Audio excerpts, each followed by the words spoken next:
journal. And the journal, that's how we know everything that happened because, he's dead. Right. But his journal survived. And so that's how we know what happened. But they didn't kill him immediately. They allowed him he went there and then he came back and he went back again or whatever. And and he wrote about it and everything. But they ended up killing him. Wow. And his body's just there because nobody wants to go by and nobody wants to go and get it because they don't want to get killed. So Right. What? So they let him come and go? They did let him come and go once. Yeah. Once. They gave him a warning. And then it was whoa, you a glutton for punishment. Right. Huh? You want to be killed. But let me tell you about my Lord and Savior. Are you prepared for the afterlife? It's are you prepared for the afterlife, motherfucker? Because you're the one about to go. He showed up at the island like a Jehovah's Witness. Singing, "Yes, Jesus Loves Me." With pamphlets. See, I already knew he was in trouble when he said he went to Oral Roberts University. Right. It's not exactly the Harvard of seminary schools. I've known a lot of people going to Oral Roberts. Oh my God. I knew Oral Roberts. That motherfucker wasn't smart either. Oh my God. Oh my God. So Oral Roberts is like the junior college of Christian University. They wish. The ICDC. There you go. That's all right. Without the jingle. Okay. Damn. Oral Roberts University. Are you home on your couch with nothing to do? Right. God is calling you. Get up now. Control Data Institute. Oral Roberts University. Well, wow. He had the fervor. Praise him. So praise Satan. I was just about to say all hail Satan. Oh boy. Hail Satan. My nephew is not liking that. He is so mad about that. Y'all have me dying in the DMV. I just want y'all to know. Talk about some hail Satan. Hail Satan. People looking at me crazy. I want that crazy lady over there laughing about hail Satan. Hail Satan. Y'all is a mess. Oh man, that's crazy. I cannot believe. So God told him to go over there and get murdered. That's crazy. That's crazy. That is crazy. I wonder what he said. He was all talking about how the Lord was helping them evade the Navy and stuff. Wow. What did his journal say? Did it say what his journal? How did they get the journal? He sent it back with the fisherman. He left it on the boat. So when he went over there, he didn't take his journal with him. He left it at the boat, and we come back and write in it. But when he didn't come back and they saw his dead body, they were like, okay, I guess we'll give this to his loved ones because we ain't going to get that body. They're going to have to settle for this journal. Make a U-turn. Spin the boat around. Now you can get a smaller casket. Right? Yeah. SOS. Yeah. Damn. You don't need a full-size casket. No, you can just put this little journal up on the podium. Right there. In a box. We Wow. eulogize this little journal. That's grim. So he said he knew he was going to die or something? Well, he didn't say he knew he was, but he was afraid of that he knew he could have. He knew it was a possibility. He's just an idiot. Some might say noble. And not me. No, me either. I go with the idiot. Yeah, I'm sticking with idiot. I'm 100 with Dejan on this one. I'm sticking with idiot for So sure. they have had anthropologists, government officials, filmmakers all try to broach these people and get to know them and make friends with them, and nobody's been successful. They said the most luck anyone had is some anthropologists gave them a few coconuts. Like I said, they will take your gifts, but then that won't stop them from killing your ass. Right. Wow. I'm sorry. It's not my fault they can't get TBN. Right?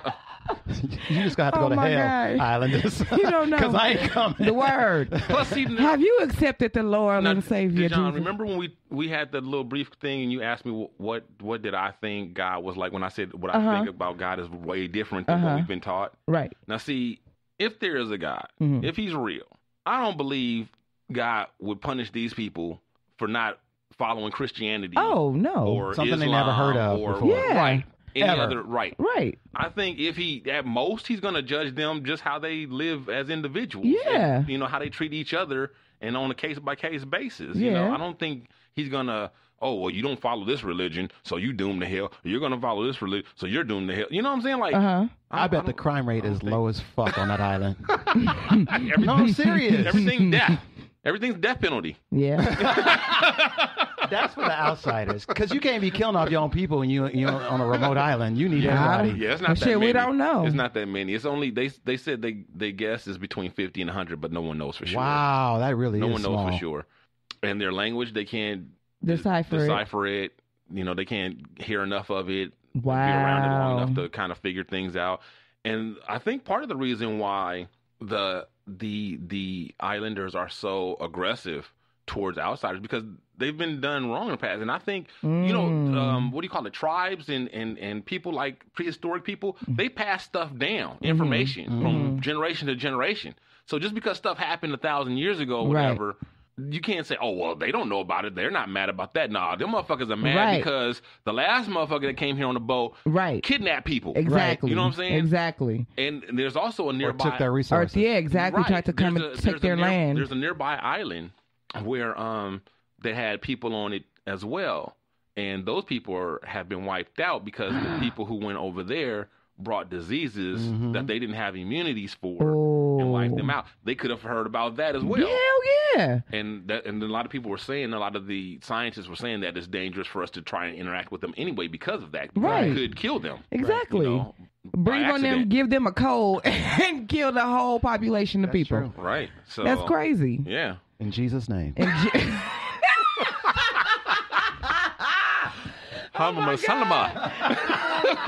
over there with these germ-ridden pamphlets.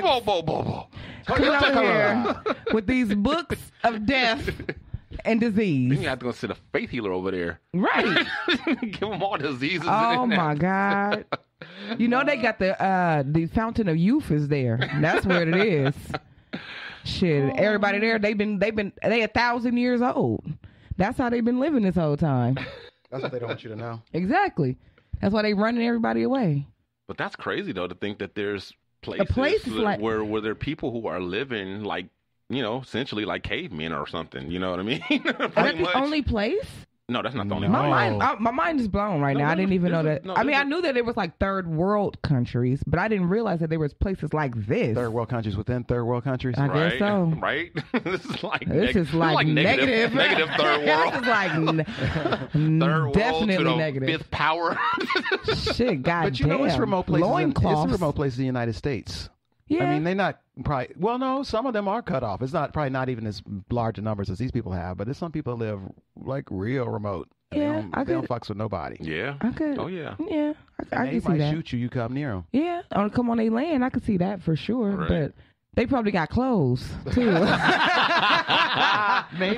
And they probably speak English, so probably that's cool. But loincloths and the chicky chink, I'm scared of that. Killing people when they come up to the island with Jesus. How you gonna shoot somebody when they come with Jesus?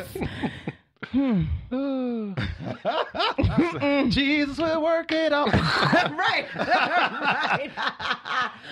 God is good. Some of the time on this case, because he told him to go there. So his eye is on the arrow. Okay, I know it's coming towards my head. His eyes on the arrow. Not the sparrow, but the arrow. I can't believe he went back. Why would you go back? God let you go home. He saved you once. I think that's what God was like. Oh, you taking your ass back? Oh, yeah. No. You coming home. Yeah, just come on, baby.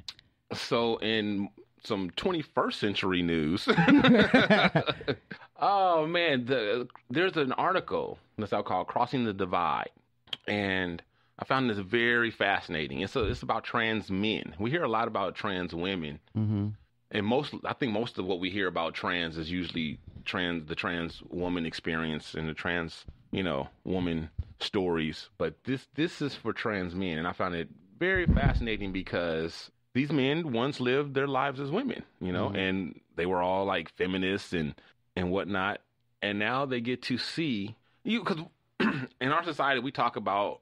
Often we have even sayings about walking a mile in somebody else's shoes but how often do you really get a chance to go behind the curtain to be in somebody else's shoes? Exactly. It's not often, you know what I mean? No. Like we don't get to be, black and then white or male and then female typically, you know what I mean? But there's a segment of our population that is growing that are now experiencing both sides of the coin, literally. Right. And now, you know, the with the modern technology and the way the treatments and the surgeries are, whatever, they are indistinguishable. So they're getting like the real unadulterated experience. And I find that fascinating. That's crazy. Fascinating. I know a few trans men that people definitely would never ever guess or know unless they came out. Right. Wow. A lot. Right. They Wow. look like definitely from the outside. What you see is male. Definitely. Definitely. Even if they was topless, some of them the surgeries are so good now you can't tell. Yeah. But they still might have most have the original parts down below. Wow. Wow. Yeah, that's the last frontier to conquer, so to speak. Yeah, I got hit on. You know. I got hit on by this girl I thought was a dude in a club one time. I had no idea. Yeah, I had no idea it was a girl. Yeah. Till somebody else came and was like, "Hey, that's a girl." So I know that it's possible. I'm not. So the thing is, what I want to talk about is that these trans men are discovering that being a man isn't the get out of jail free card they thought it was. Right? Not that there isn't any different. I mean, not that there isn't any privilege or, you know, any upside. No, I'm not saying that at all. Right? But what they're saying and what I've been saying is that we're all people. Right. Right? We all have problems and we all have our situations, and they vary from person to person, from gender to gender, race to race. But it's not always about who's more oppressed. You know, it's like I feel like minorities have this contest of who's more oppressed. Exactly. And a lot of times it's not even about that. Sometimes it's just not even quantifiable or about more. It's just different. So that's the crux of it. It's basically what these trans men are saying is that being a man comes with, they traded in one set of problems as a woman and they became a man. Not saying that that's why they became a man, but they became a man and they gained a different set of problems. And it's like not more or less, just different. Just different. You know, one of the problems that, and this goes the other way, in particular, white M to F trans, men to like Jenner, like what they experience is like they all had all this privilege as a white man, right? And then they become a white woman, right? And they do feel like they have less, right? Yeah, you hear that quite a bit. Well, yeah, they do. Well, and then they still try to act like they have white race. Male They talk about that in this article as well. Race is a whole different. That brings a whole different category to it because transitioning to a white male is different than transitioning to a male of color. And though, you know, let's just put it the way in our society, white males are that's the apex predator. You know, that's the cream of the crop. That's right. You get the most privilege, the most whatever. And that's not to say that white males don't have their set of problems and challenges and things either. Right. Just saying that, you know, of classes and genders, who comes with the most, is that category. Yes. But yeah, they speak to that. They speak to how they have gone from being a woman and walking down the street and feeling unsafe, you know, when a man approaches or a man is near whatever, or just because they're a woman and they're at night and it's dark, to being the man and now feeling comfortable in the darkness, but being perceived as the threat. Oh, wow. So now it's like, oh, I'm not worried about somebody being attacked, me, but I'm worried about somebody thinking that I will attack them. Right. It's like, you know, and one person said that as a woman, he never ever considered men's feelings about anything, pretty much, as in life, in any kind of situations or whatever, or just never thought about their point of view or their experience like ever. And so he was saying that like it was just very eye-opening to now have to be, you know, to now walk in those shoes and see life, you know, as a male and find out that it's not all roses.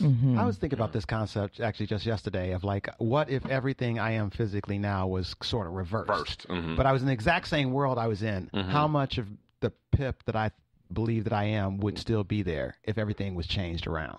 Yeah. Like if I was instead of small, big, right? You know, instead of black, white or Asian, woman. Yeah. Like I you know, instead of pull rich. Right. That would help a lot. Right. Hello.